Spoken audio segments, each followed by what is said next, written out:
Who is this book for? Do you keep procrastinating on important jobs? Do you often feel restless and unable to focus on the task at hand? Do you have trouble getting excited about the important goals that could improve your life? If so, you might need a dopamine detox. In today's world where distractions are everywhere, our ability to focus has become a scarce commodity. We're constantly being stimulated, feeling restless, often without knowing why. When the time comes to focus on the key tasks that would enable us to make progress toward our goals, we can often find a plethora of other things to do. Instead of working toward our goals, we might pop out for a walk, grab a coffee, check our emails, or reorganize our files instead. Everything seems like a great idea, everything except the very thing we should be doing. As we repeat this same pattern every day, we can let our biggest goals and loftier dreams slip between our fingers. We underperform and accomplish far less than we're capable of. And deep down we know it, which erodes our self-esteem and creates frustration, disappointment, apathy, jealousy, or even anger. But it doesn't have to be this way. When you learn to remove distractions and move away from this constant state of stimulation and restlessness, you can accomplish most of your challenging tasks. By doing so consistently, you will become more productive and much happier as a result. Are you ready to let go of unnecessary stimulations and reclaim your focus so that you can achieve your goals? More specifically, in the 48H Dopamine Detox, you'll learn how to remove overstimulation and feel focused and peaceful during work. Feel naturally motivated to work on the key tasks that will enable you to reach your biggest goals instead of procrastinating. Eliminate unproductive activities and distractions and skyrocket your ability to focus, and much more. Introduction. You know that if you could tackle just one specific task, it would have a massive impact on your overall levels of productivity. Perhaps it would improve your chances of earning a promotion, or perhaps it would enhance your mental or physical well-being. But you never seem to start. Instead of working on your goal first thing in the morning, you end up checking your emails, looking at your stock portfolio, or scrolling your Facebook newsfeed instead.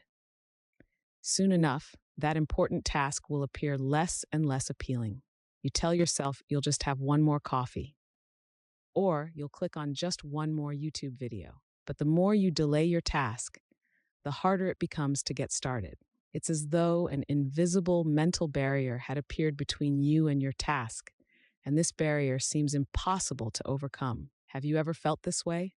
If so, you'll greatly benefit from this book. In it, we'll introduce a simple method you can use to avoid overstimulation and make it easier to tackle your key tasks. So, are you up for the challenge? Part 1, Dopamine and the Role It Plays. We'll explain what dopamine actually is and how it works.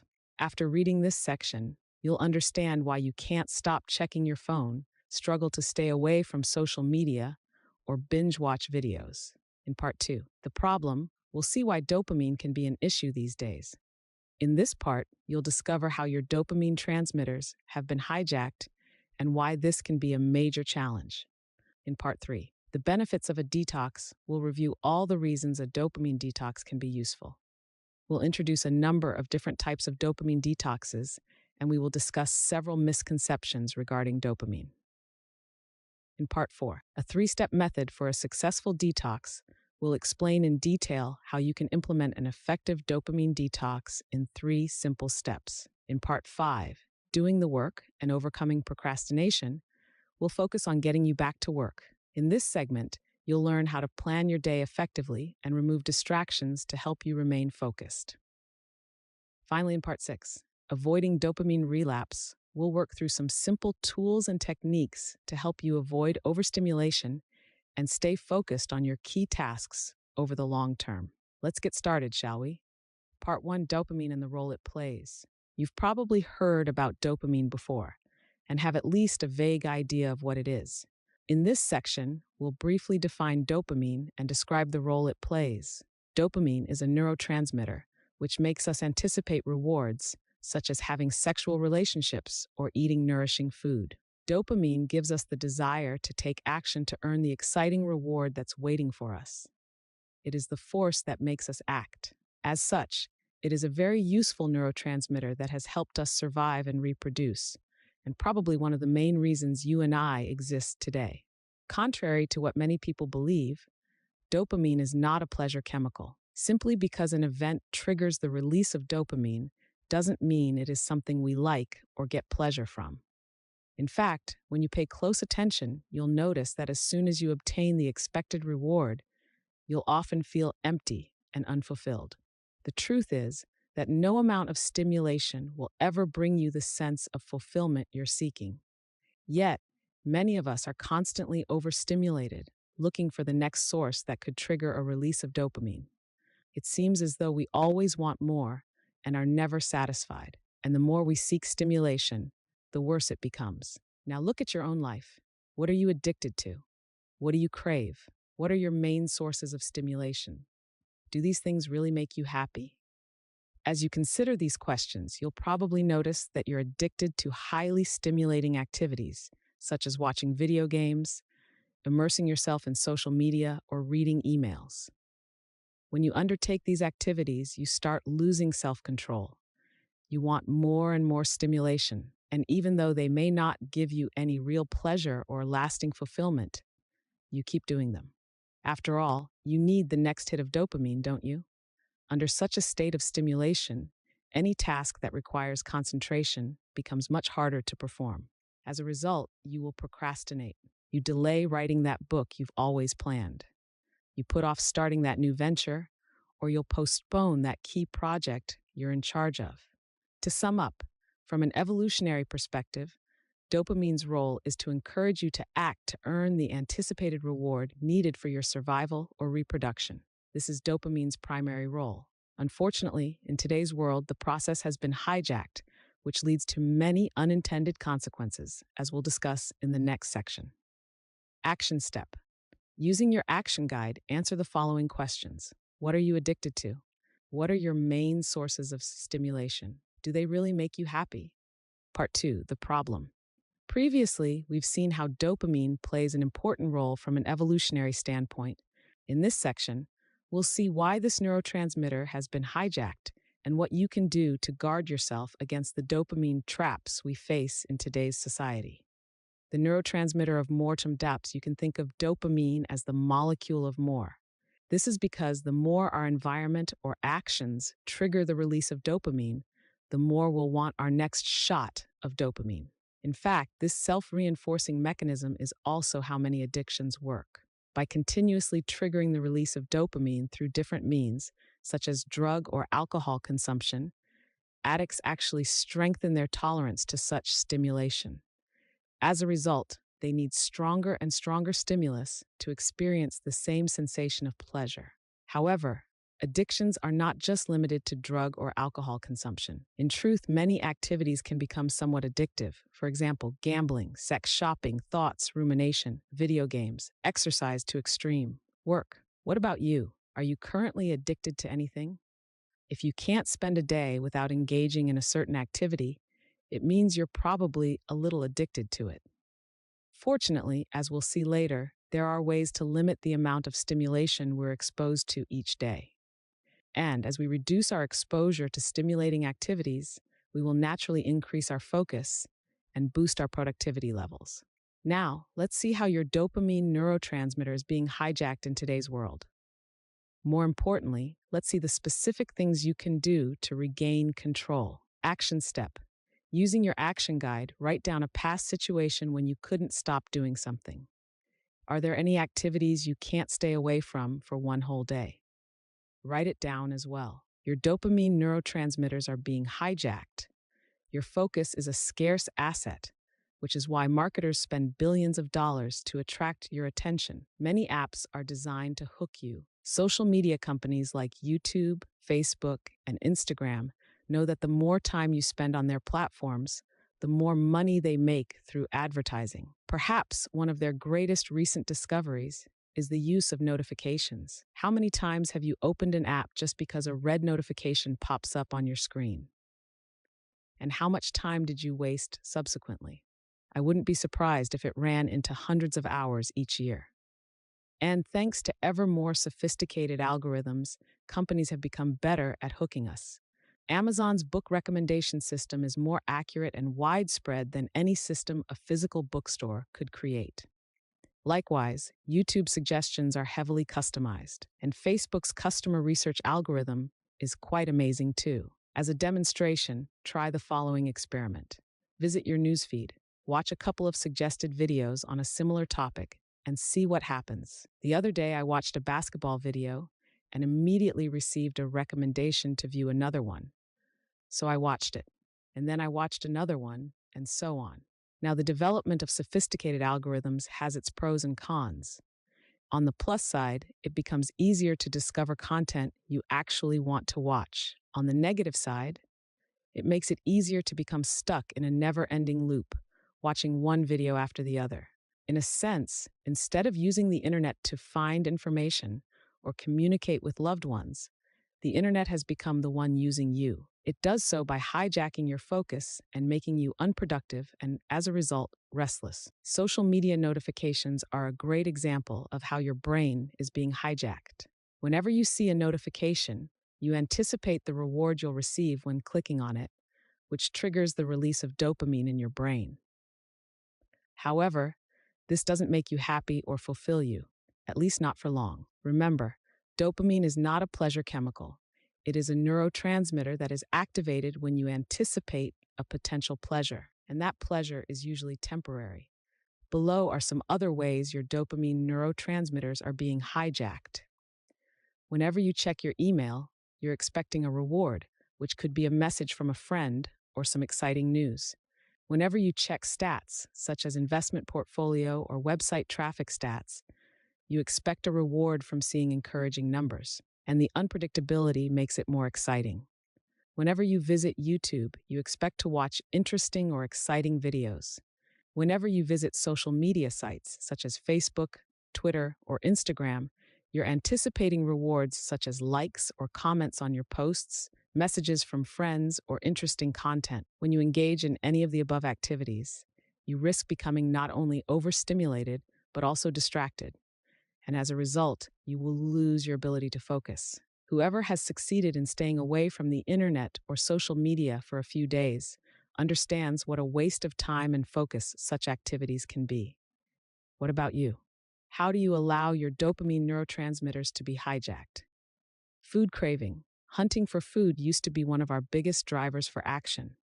Hunger, alongside the anticipation of a great reward, food, leads us to act. And the food that gives us the most pleasure was highly nourishing, tasty, and often contained sugar. According to Professor Suzanne Klaus, a biologist at the German Institute of Human Nutrition in Potsdam, our craving for sweet foods is innate. Sugar triggers the release of dopamine and makes us feel good. She wrote, "Experiments have shown that the combination of sugar and fat is especially effective in stimulating the brain's reward system. Therefore, it's hardly surprising that we like to get our daily dose of sugar and fat, is it? However, these days, most of us live in a different environment. Although we still need to feed ourselves, the feeling of anticipation that drove our ancestors to search for food has become irrelevant. We can simply visit our local supermarket and buy what we want. There is no need to exert much effort, and for most of us, food is plentiful. Yet, our biology has remained the same. We still experience that feeling of anticipation when being presented with rich food. This is where the food industry comes in. In this industry, marketers spend millions to encourage us to buy their products. They discovered that by adding sugar, among other things, they can not only make the food more palatable, but they make us crave more. For this reason, if you look at the list of ingredients contained in any processed food, you'll find sugar in most of them.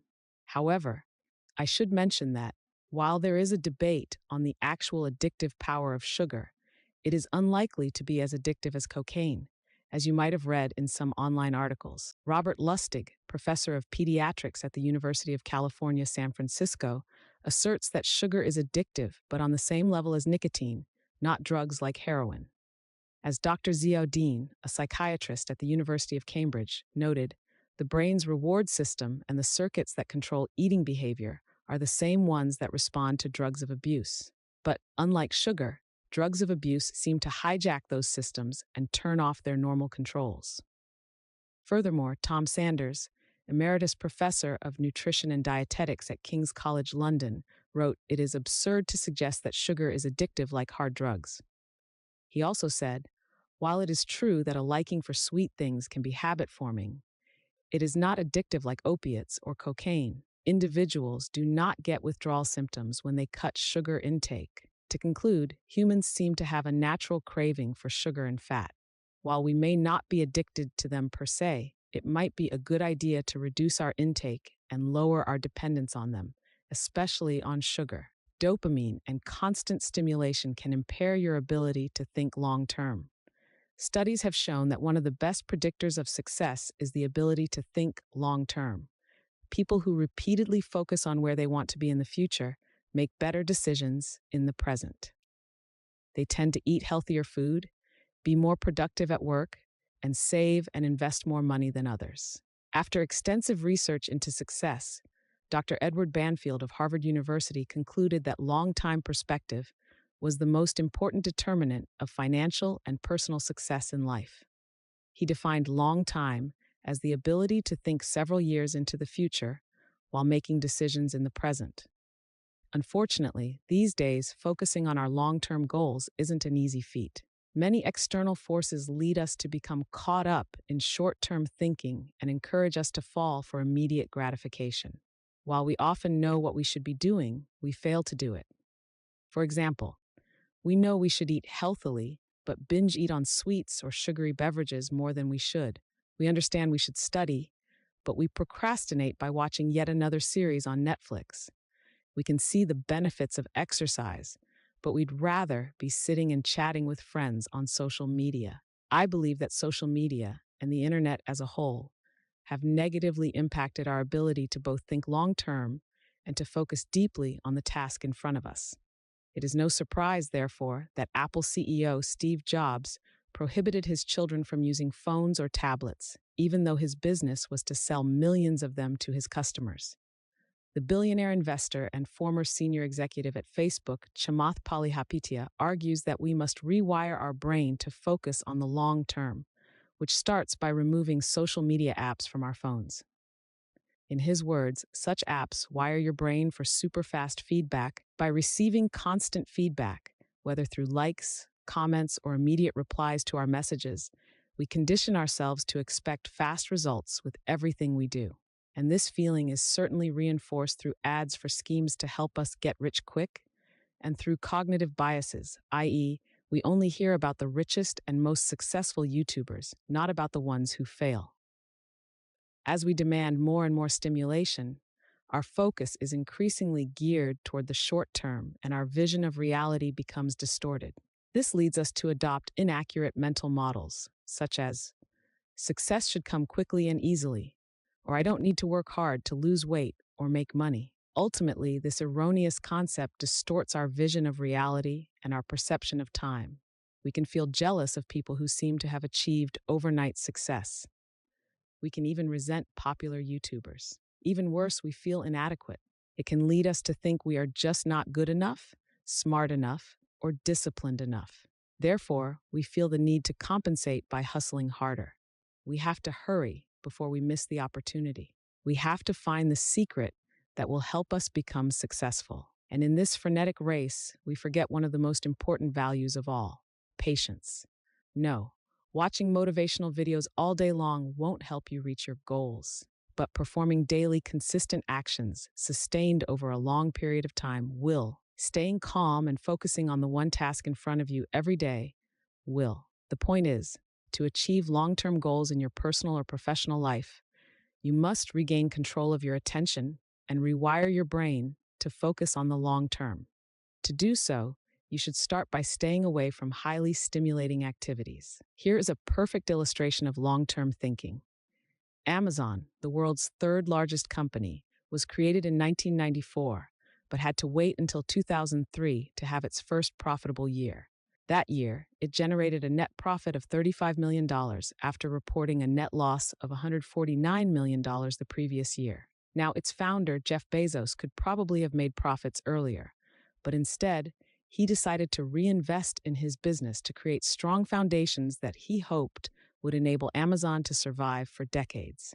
I encourage you to do the same in your personal and professional life. Build the foundations for success, one brick at a time. Build them strong so that they won't collapse at the first obstacle or setback. Remember, long-term thinking is the secret to achieving your goals, but it won't happen today or tomorrow. You must develop the art of patience and consistency. To do so, eliminate the distractions that make you feel restless. Remove the external stimulations that prevent you from focusing on the long-term picture. Then, you will stand a much better chance of ending up where you want to be in the coming years. The bottom line is this. In many aspects, today's society is designed to hijack your dopamine neurotransmitters. And unfortunately, this is not designed in your best interest. It is designed to empty your wallet as effectively and thoroughly as possible. However, and more importantly, it dramatically erodes your ability to focus, making you feel restless and often bad about yourself. Overstimulated, you find yourself unable to do the difficult things that would have the greatest positive impact on your life and on the lives of people around you. Action step. Using your action guide, complete the prompt below by being as specific as possible. My brain is being hijacked when you're overstimulated. While there are many reasons to procrastinate, the most important one, and the one overlooked most often, is overstimulation.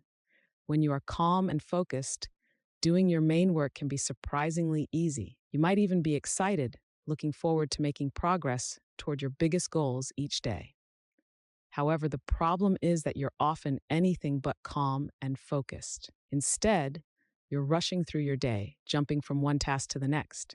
You tend to run in circles like a hamster in a wheel, yet you never seem to complete your work. You let interruptions kill your focus, and you waste hours checking your emails, visiting social media sites, or watching one educational video after another. It often starts first thing in the morning when you grab your phone. Then it continues when you check your emails. But it doesn't stop there. You then decide to visit social media sites for a few minutes. By that time, emails, notifications, and likes will have already triggered the release of dopamine into your system. In short, you've become overstimulated. Now that you've received your dose of stimulation, you can work, right? But what happens when you sit at your desk to work on an important project? Does it come easy, or do you feel like doing everything else but working? Perhaps you tell yourself you can work on that particular task later. Perhaps you suddenly fancy another cup of coffee, or perhaps you just remembered the email you need to answer. Your work can wait, or so you think. As a result, you're back into your hamster wheel, receiving more and more stimulation. This can last for hours or even days. Do you recognize yourself in the above scenario? The problem with overstimulation. When you're engaging in highly stimulating activities, your brain will keep demanding more and more stimulation. As your level of stimulation rises, regular tasks will appear increasingly dull and unappealing. You'll ask yourself, why work on my book, write a report, or create a marketing plan when I could be doing something far more exciting? The gap between your current high level of stimulation and the lower level of stimulation needed to tackle difficult tasks leads you to procrastinate. Picture it this way. You're on a different stimulation wavelength, and this wavelength has no overlap with the wavelength you must be in to tackle your major tasks. For instance, as a writer, my most important task is to write, obviously. However, as soon as I start checking social media, signing into YouTube, or looking at my sales figures, I find myself pulled into a whirlpool of distractions from which I can't seem to escape. As my level of stimulation increases, writing becomes one of the most unappealing and challenging tasks imaginable. Now, the key question is, what can we do about it? How can we lower our level of stimulation to make our major tasks appear more appealing and even exciting? We're going to discuss this in the next section. Action step. Using your action guide, write down a specific distraction pattern you often fall into that leads you to be in a state of overstimulation. For instance, it could be checking Facebook, then watching videos in your news feed before checking your emails and reading the news. The stimulation traps. As soon as you enter a state of overstimulation, your mind will play tricks on you to convince you there is no need to leave that trance. Instead, your mind encourages you to embrace it and seek even more stimulation. After all, we have to enjoy life, right? In this section, let's go over 4 tricks your mind plays on you to keep you overstimulated. Trick number 1, returning to work is easy.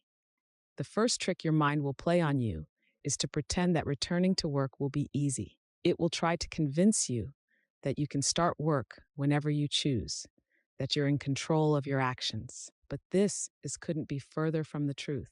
In most cases, you won't be able to get back to work for hours. You might even find yourself postponing your key tasks until the next day. The bottom line is, once you're overstimulated, you'll find it difficult to go back to work. I can't count how many times I told myself I would start writing later. It never happens. Therefore, if you catch yourself thinking you're in control of your actions and can return to work whenever you want, watch out. Trick number 2, you can do it later.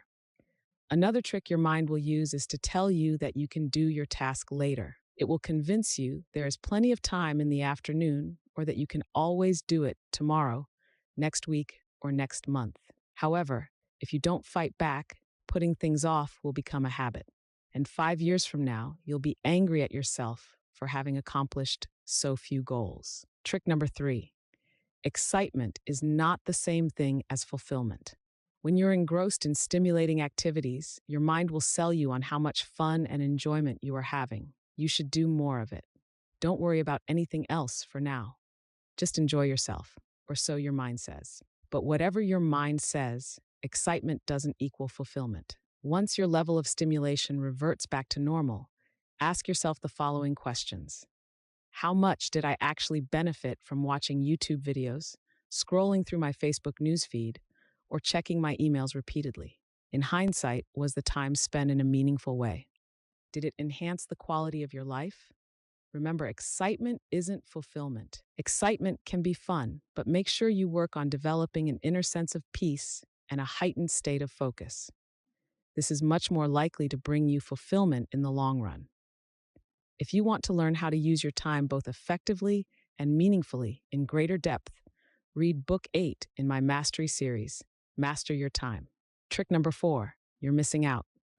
Checking emails or news every 30 minutes gives you the illusion of having some control over your environment. You don't want to miss an urgent email or the latest breaking news, right? But do you always need to reply to emails right away? Do you really have to check the latest news regularly? This way of thinking results from the fear of missing out. And this fear reflects a scarcity mindset, which is based on the idea that there might be a limited number of opportunities available to you.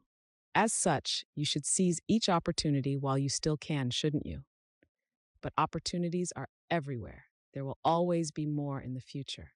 Thus, if you miss a piece of news, were unable to join a particular event, or failed to watch your favorite YouTuber's last live video, it's okay. Sure, I wouldn't recommend you miss the birth of your children or the wedding of your brother or sister, but for most events, it doesn't matter. Personally, I seldom read the news and never answer my phone unless I know who the caller is. And I almost never worry about missing a specific event because I know there will always be more events to enjoy in the future. What about you? Do you experience the fear of missing out? As you go through your day, take note of whenever you fall into these traps. Awareness will help as you start to work on lowering your level of stimulation and becoming more focused on your goals. Action step. Using your action guide, rate yourself for each of the following tricks on a scale from 1 to 10. 1 meaning you don't fall for that trap, 10 meaning it described your situation perfectly. Trick number 1. My mind convinces me going back to work is easy. Trick number 2. My mind tells me I can do it later. Trick number 3. My mind makes me believe that excitement is similar to fulfillment. Trick number 4. My mind tells me opportunities are limited. Part 3. The benefits of a detox. The different types of dopamine detox and their respective benefits. So far, we've seen that one of the major problems preventing you doing the hard work is overstimulation. Therefore, the solution to tackling your major tasks is to reduce your level of stimulation. This is what the dopamine detox is for. What is dopamine detox? Dopamine detox describes the following process. the reduction of stimulation to prevent overstimulation and put you in the proper state of mind to tackle major tasks. Quick disclaimer. Scientifically speaking, the term dopamine detox is incorrect, as it seems to imply that you're releasing too much dopamine into your system. In truth, when you're overstimulated, you simply need more external stimuli for the same amount of dopamine to be released. A dopamine detox helps reduce stimulation, thereby allowing you to revert to a more natural state. When you need less stimulation, seemingly challenging, boring, or tedious tasks will become more appealing and easier to tackle. Now let's have a look at the different types of dopamine detox available. In this book, I will introduce you to 3 distinct types as below: the 48-hour complete dopamine detox, the 24-hour dopamine detox, the partial dopamine detox. Let's describe each process in greater depth and discuss how they work. The 48-hour complete dopamine detox. This is the most demanding type of dopamine detox. The premise is simple. You must eliminate most or all sources of external stimulation for a total of 48 hours. Doing so will help you reduce your overall level of stimulation and revert to your natural state. You will feel much calmer and find it easier to focus on any specific important task.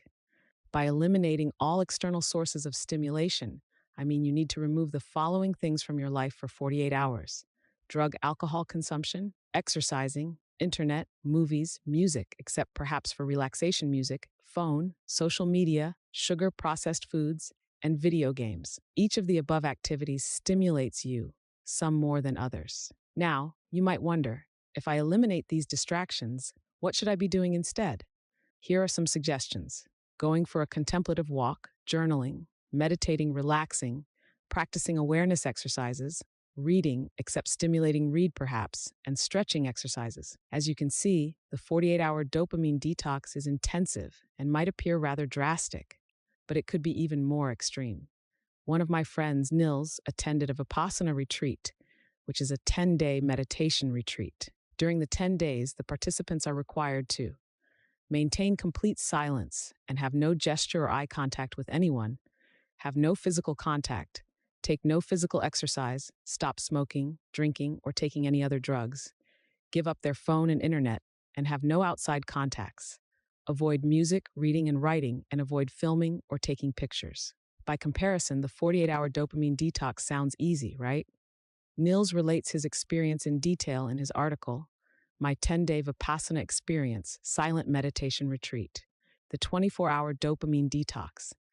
This type is similar to the 48-hour dopamine detox, but is by definition shorter. As such, although it will be easier, it will also be a little less effective. Note that it can take several days for your stimulation to revert to its natural level. The partial dopamine detox SMEng. This type is less demanding, but it can be highly effective when maintained over a longer period of time. It entails removing your biggest source of stimulation. Usually, one specific activity acts as your greatest distraction. For instance, for me, it is YouTube. What about you? What's your biggest source of stimulation? In the next section, we'll see how to identify it and what to do to eliminate it effectively. Action step. Using your action guide, write down which type of dopamine detox you want to implement right now. Part 4, a 3-step method for a successful detox. In this section, we'll go over a simple 3-step method to help you perform a successful dopamine detox. Step 1, identify your biggest distractions. The first step to implementing an effective dopamine detox is to identify your biggest temptations and distractions. To do so, take a pen and a sheet of paper or use your action guide and create 2 columns, cans and can'ts. In the first column, write down all the activities you will allow yourself to engage in. For instance, it might be going for a walk, journaling, working on a project, or reading books. In the second column, write down all the things you must avoid doing during your dopamine detox. For instance, it might be watching YouTube, checking your emails, or using social media. To help you do this, ask yourself the following questions. If I stop doing only one thing, which one would increase my focus and boost my productivity the most dramatically? What other activity do I need to avoid in order to help me increase my focus most significantly? Keep asking yourself this question until you're happy with your answers. Once you have completed your list, Put it on your desk or somewhere you will see it. It will act as a good reminder of the activities you must avoid. Step number 2, add friction. Generally speaking, the harder something is to access, the less likely you are to do it, and vice versa. This is why you must redesign your environment to make undesirable behaviors more difficult to engage in while making more desirable behaviors easier to conduct. Look at the habits or activities you want to eliminate and ask yourself how you could add friction. The more friction, the better. For instance, if your phone is your biggest distraction, remove all notifications or put it on airplane mode. Or, even better, switch it off and put it in a separate room. If Facebook is your biggest distraction, remove as many notifications as you can and/or use applications such as Newsfeed Eradicator, a Google Chrome extension. If you spend hours watching YouTube videos, install DFTube on your Google Chrome navigator or find a similar app for your internet browser. This will remove all the suggestions and notifications. Then, only watch videos that serve a specific purpose. Adding friction might sound overly simple, but it works. This is because as humans, we're fundamentally lazy. We hate wasting energy unless we are forced to. If you need to go to another room to grab your phone, friction number 1, and also need to turn it on, friction number 2, you are less likely to do it for a while.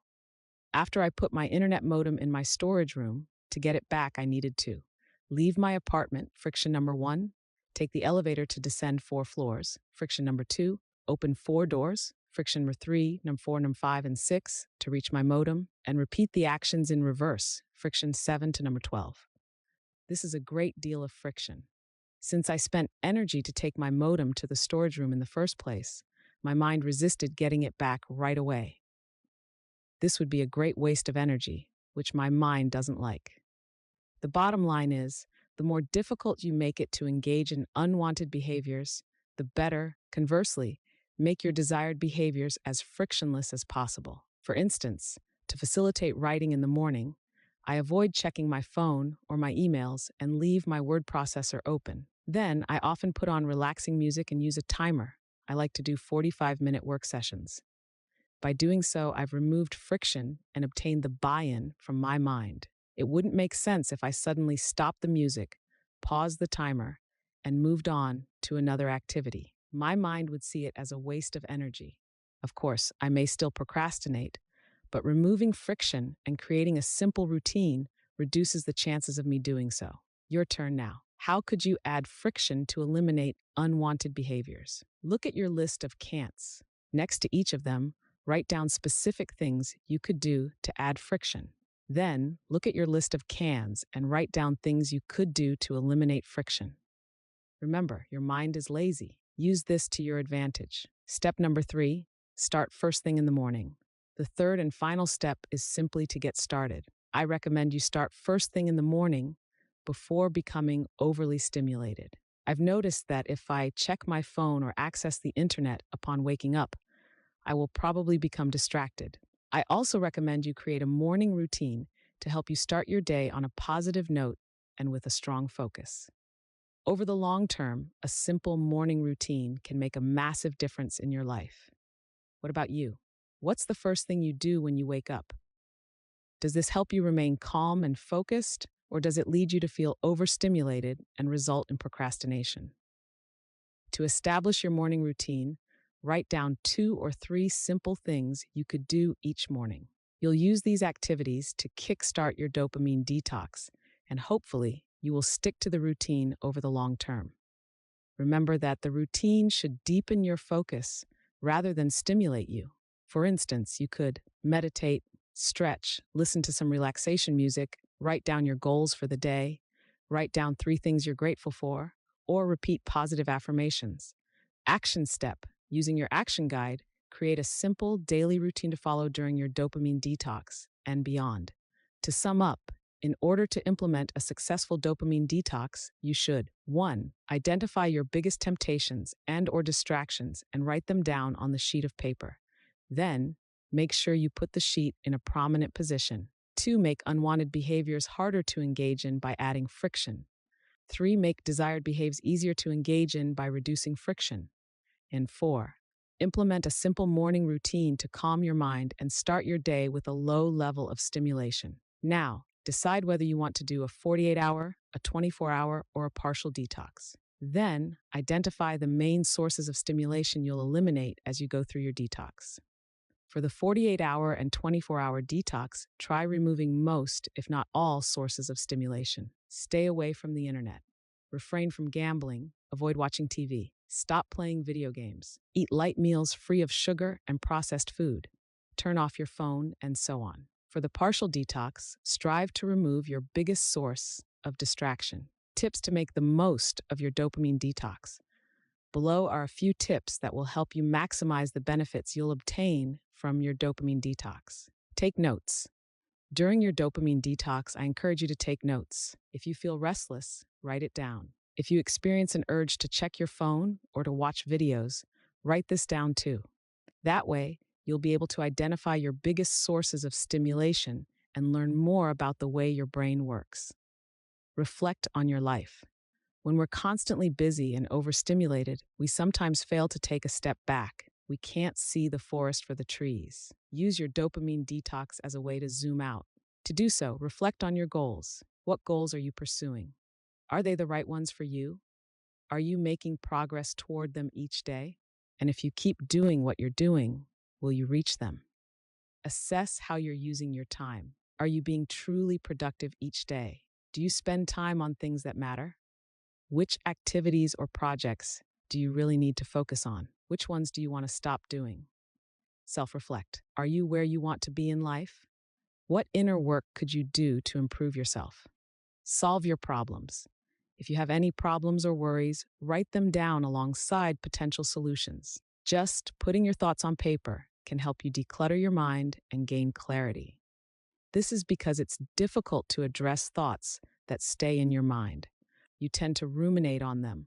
On the other hand, writing them down makes them more concrete. It helps clarify your thinking. By giving words to your thoughts or worries, you can address them more easily. I encourage you to take a pen and a sheet of paper and answer the questions above. In the absence of highly stimulating activities, you'll be calmer and more relaxed, and this in turn will allow you to develop greater insight.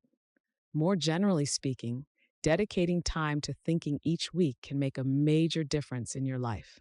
It can prevent you making big mistakes and save you a great deal of time and energy.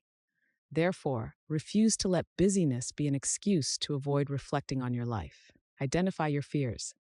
Finally, our never-ending search for stimulation is often an attempt to hide our fears. Being busy enables us to avoid having to face unpleasant feelings and scary truths about ourselves. Thus, if you notice certain disempowering thoughts or underlying fears, write them down too. Part F, doing the work and overcoming procrastination. One of the main goals of a dopamine detox is to lower your level of stimulation to help you feel more motivated to work on key tasks. In this section, we'll see what you can do to maintain the momentum and overcome your tendency to procrastinate. Plan your day. Being intentional with your day is an effective way to boost your productivity. When you take time each day to decide what you want to accomplish, you limit the risk of distraction. Consequently, the more intentional you are, the better. Planning your day is important for the following reasons. It gives you an opportunity to clarify which tasks are important and which ones aren't. It reduces the odds of your mind distracting you during the day. Because you know exactly what you have to do, you can move from one task to the next smoothly and without distractions. You will feel less stressed and more in control. Instead of reacting to your environment and letting it distract you, you will move toward your goals proactively. How to plan your day. You don't need fancy tools to plan your day. Instead, you can use a secret technique forgotten by many: pen and paper. Simply write down a few key tasks you must achieve today. 3 to 5 tasks might be ideal. Place them in order of importance and start working on your first task. Once you complete it, proceed to the next. Repeat the process until you have completed all the tasks on your list. Now, here are a few things to consider. Make sure these are key tasks that move the needle forward. To help you identify your major tasks, you can ask yourself the following question: if I could complete only one task today, Which one would have the greatest impact? If you're still unsure, ask yourself this question. If I could complete only one task today before taking a month off, what would that task be?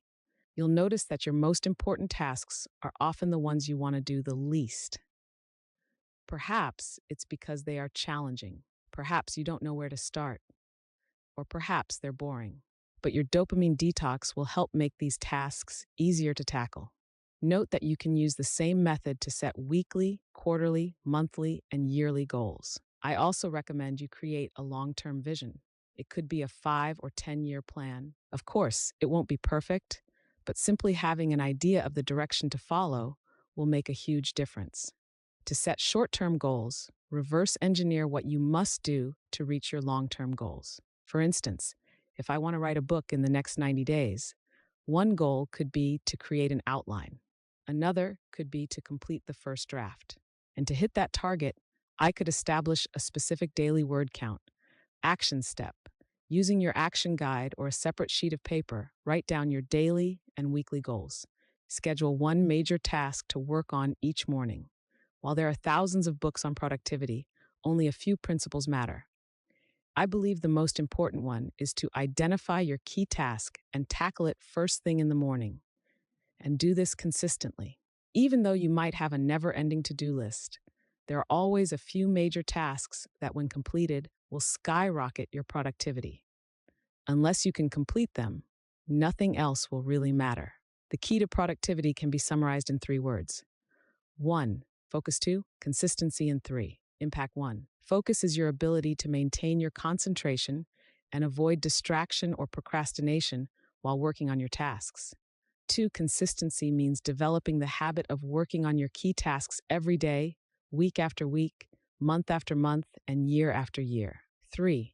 Impact means identifying your key tasks, the ones that have the greatest impact on your long-term success, and working on them as often as possible. Productivity can then be defined as having consistent focus on your most impactful tasks. Now, let's see what you can do specifically to stay focused on your most important task each day. Develop laser-sharp focus. Your ability to develop laser-sharp focus is one of the most important things you can do to improve your productivity. By focusing on your key tasks consistently for just 45 minutes daily, you can make more progress than you can with almost anything else you could be doing instead. In this section, we'll discuss specific things you can do to build your focus and complete your key tasks each day. 1. Be at the same place at the same time every day. As we mentioned before, a simple daily routine will help you condition your mind, help you feel more in control, and lower your stimulation. As a result, starting work will become easier. One thing that will strengthen your routine is to be at the same place at the same time each day. The famous writer Stephen King sits at his desk every day at the same time and writes. He doesn't wait for inspiration to come. Instead, he starts knowing that inspiration will come as he immerses himself in his work. Do the same thing. Choose a time and place where you'll be tackling your major tasks each day. Then, practice doing it one day at a time, and you will gradually build your consistency and focus. Remember, productivity is nothing more than focusing on your most impactful tasks and doing so consistently. What about you? Where will you be when you dedicate time to do your most important work? And when will you start? 2. Choose a trigger. As you create your routine, choose a specific trigger. It could be making tea and sitting at your desk, or it could be completing your meditation session. Try to select a trigger that will help calm your mind. When you are relaxed, you'll find it easier to begin work. What about you? What activity could kickstart your daily routine? 3. Get started. Once you have created your routine and identified your trigger, get started. If you can start work on your tasks for a few minutes, you'll likely build enough momentum to keep going. You might even experience flow. Named by the psychologist Mihaly Csikszentmihalyi, the flow is a mental state in which you're so fully immersed in an activity that you become hyper-focused while experiencing a sense of underlying enjoyment. Again, the more relaxed you are, the easier it will be to focus. So, just get started and don't worry about completing your task perfectly. It's okay if you don't feel motivated or creative. Taking action will generate motivation and stimulate your creativity. 4. Eliminate distractions. When you work, remove all distractions. Turn off notifications on your phone, disconnect from social media, and stay away from the internet unless it's needed for specific research. In addition, ask others not to disturb you. The more you practice working distraction-free, the stronger your focus will become. 5. Work without interruptions. Now that you have eliminated distractions, work continuously without interruptions. I recommend 45 minutes of intense work as a maximum. If you want to do several sessions, take a 5 to 10 minute break between each work block.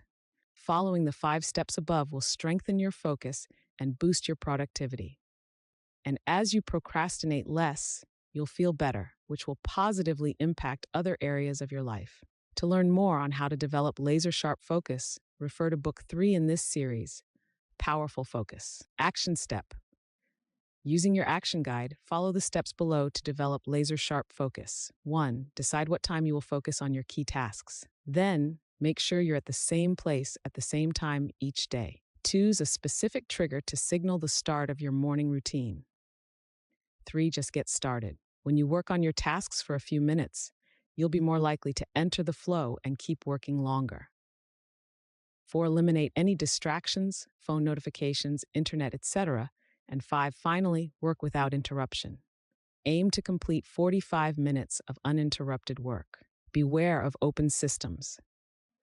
The activities with the biggest potential for distractions are usually part of an open system. What is an open system? An open system is simply an application or situation that provides you with a continuous and never-ending supply of external stimuli. Some examples are emails, Facebook, YouTube, and more generally, the internet as a whole. Whenever you enter an open system, you risk becoming overstimulated. For instance, if the first thing you do in the morning is to check Facebook, you might find yourself scrolling down your newsfeed for no reason, watching one video after the next, or messaging a friend and entering a long conversation.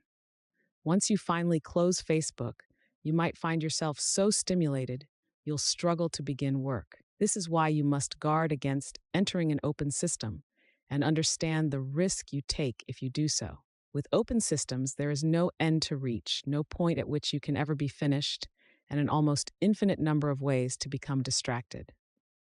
As a result, you can end up wasting hours of your time each day. In short, open systems create distractions. Instead, you should strive to design closed systems. What are closed systems?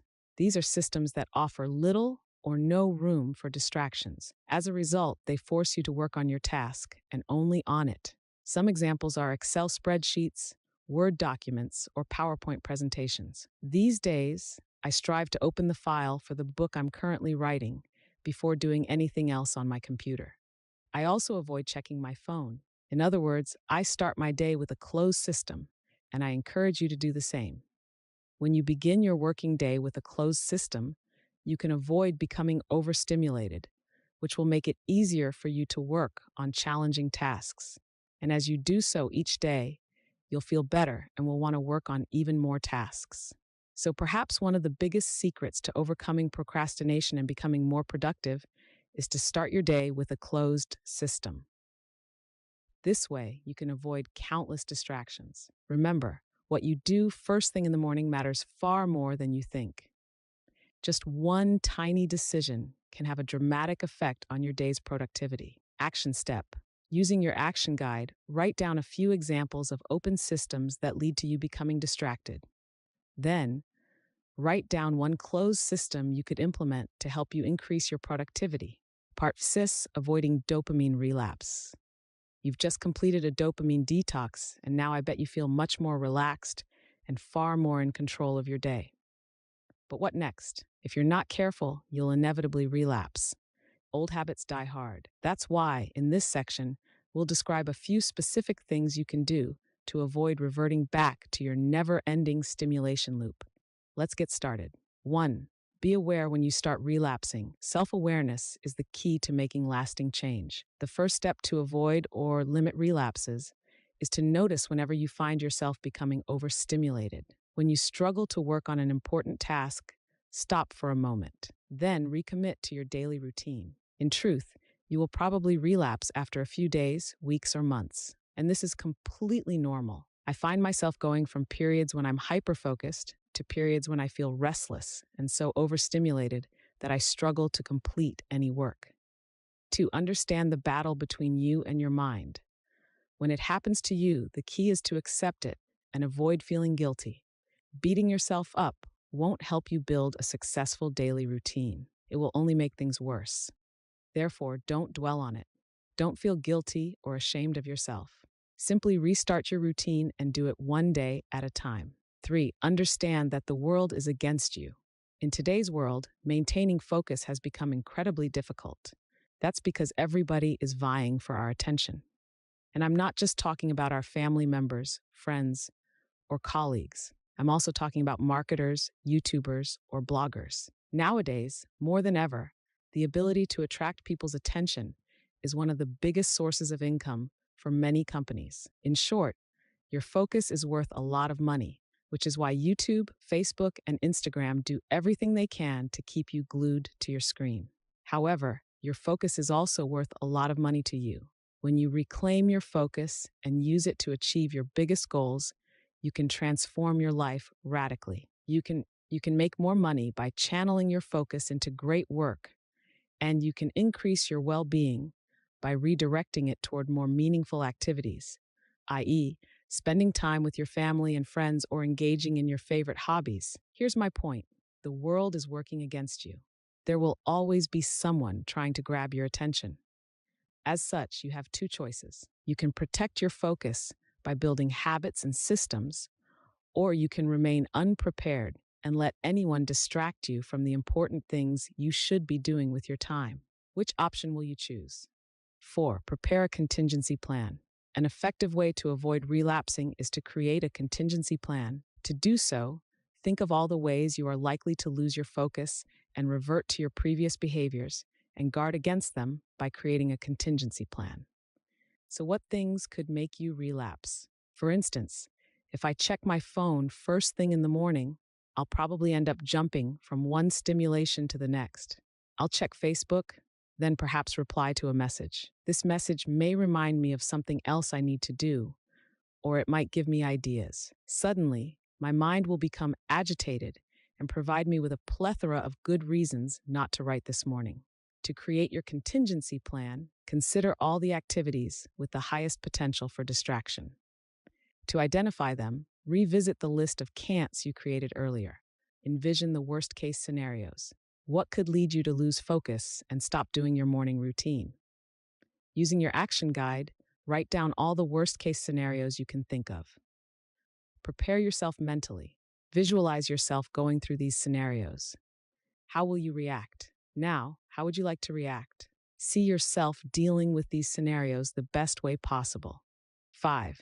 Put a sustainable system in place. The key to lowering your levels of stimulation is to implement a simple and sustainable system.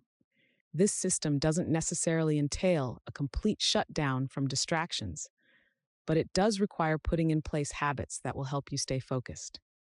Consequently, as we've seen before, make sure you have a simple daily routine you can stick to consistently. 6. Cultivate the here and now neurotransmitters.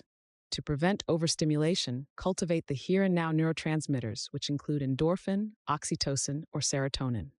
These neurotransmitters are the opposite of dopamine neurotransmitters in that they make you feel calmer and more present. To activate these neurotransmitters, incorporate activities that ground you in the present, such as meditation. By meditating even for just a few minutes, you can practice being more present in the moment. To do so, close your eyes and focus your attention on your breathing. You can also place your attention on one of your 5 senses. Then switch to another sense and another, and so on. There are no incorrect ways to meditate. Look for meditation books for beginners, search for meditation videos online, or simply experiment and see what works best for you. Stretching. When you stretch, you automatically relax your body and slow your breathing, which enables you to feel calmer and more present. Mindfulness. This means being aware of what's going inside you and around you. There are many ways to practice mindfulness. For example, you can eat slowly while noticing each flavor or texture. Or You can place your attention on your body and observe all the sensations you're experiencing from head to toe. You could also practice completing household or work-related chores while trying to be as present as possible. Contemplative walking. How present are you when you go for a walk? Do you hear the birds singing? Do you feel the wind blowing on your face? Do you notice the shape of clouds? Often people become stuck in their head, thinking of their next task or worrying about problems in their life. Don't be like them. Next time you go for a walk, observe things around you as if you were seeing them for the first time. Focus on each of your senses. See things you've never seen before. Hear sounds you've never heard before. Smell aromas you've never smelled before. Experience bodily sensations you've never noticed before. Be present. Deep social interactions. Interacting with other human beings activates neurotransmitters such as oxytocin, which is sometimes called the love hormone. The more present you are, the more you'll be able to connect and experience a pleasant sense of bonding. Therefore, make sure you spend enough time around the people you care about. Boredom. Practicing doing nothing is a good way to lower your level of stimulation. Our mind constantly wants to do things. For a moment, be okay with doing nothing. Sit down and observe things. Eat in silence or walk with no specific intent or destination in mind. By incorporating some of the above activities, you'll be calmer and more present during your day. As a result, you will reduce the risk of becoming overstimulated. What about you? What activities could you implement in your daily routine? Action step. Using your action guide, write down at least one activity you could engage in every day in order to stay calm and focused. Commit to a 30-day challenge. To benefit from your dopamine detox, I encourage you to implement a simple daily routine to adhere to for the next 30 days. See it as a 30-day challenge. This will help you avoid reverting to your old habits as soon as you finish your dopamine detox. Alternatively, you can read the other books in the series as you continue your journey toward higher levels of focus and productivity. Each subsequent book in the series will help you build a critical skill in just 7 days. In Book 2, Immediate Action, you'll discover how to overcome procrastination. In Book 3, Powerful Focus, you'll learn how to gain clarity and develop laser-sharp focus. In Book 4, Strategic Mindset, you'll refine your critical thinking skills and develop a crystal-clear strategy that will help you skyrocket your productivity. Conclusion: you can choose to control your focus, or you can let someone else take it away from you. When you learn to avoid highly stimulating activities that destroy your ability to remain calm and focused, you'll find yourself capable of tackling your major tasks with more ease than ever before. Going through a dopamine detox will help you lower your level of stimulation and ensure you work on your major tasks. Remember that excitement and fulfillment aren't the same things. As you learn to eliminate external stimulations and immerse yourself in your work, hobbies, or relationships, you'll experience a deeper sense of fulfillment and will feel much better. You will also end up becoming far more productive and accomplishing many of your goals and dreams. So stop letting your environment hijack your brain and regain control of it instead. This is the key to a healthy and productive life.